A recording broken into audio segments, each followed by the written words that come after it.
Kale mwenna abali eyo musiibye mutya, mwasuze mutya? Kansubire nti muli bulungi abaana ab'obuwala n'ab'obulenzi. Ono nayogera nammwe ye Ssenga Maruusi Kawomera, era nga mbebaza bannange okunjagala okulaba obuvidiyo bwange ku YouTube.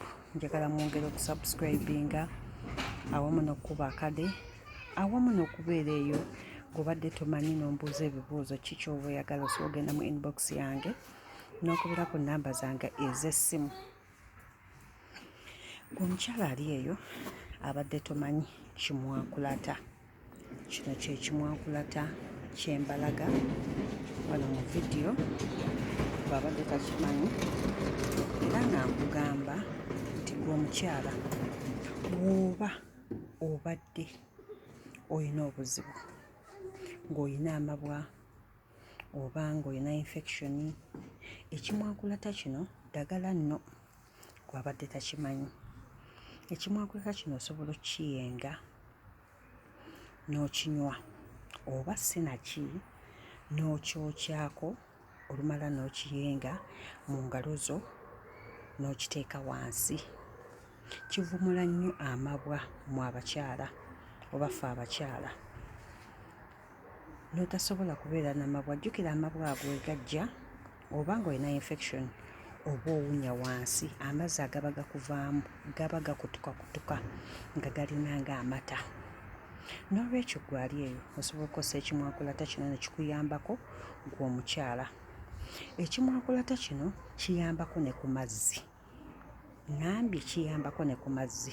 Gwe omukyala abadde talina mazzi, ng'olina otuzizzi, ng'olina tuno otuseereza, ng'omugenda mu kikola eky'omukwano, ekimwakulata kino kikwongerako amazzi.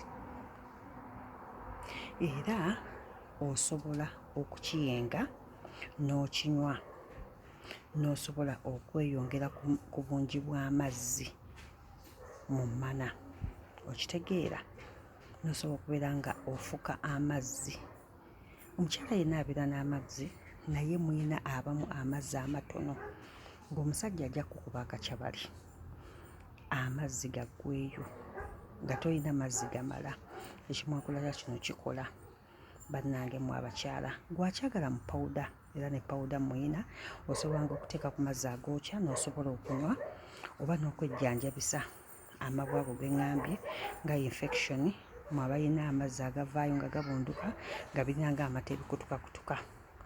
Ennamba zange ez'essimu weeziri awo, era ne bw'oyinza okunsanga ewaka mbeerawo, n'eddagala ne ku dduuka mbeerawo. Bannange neeyanza neeyanzenge.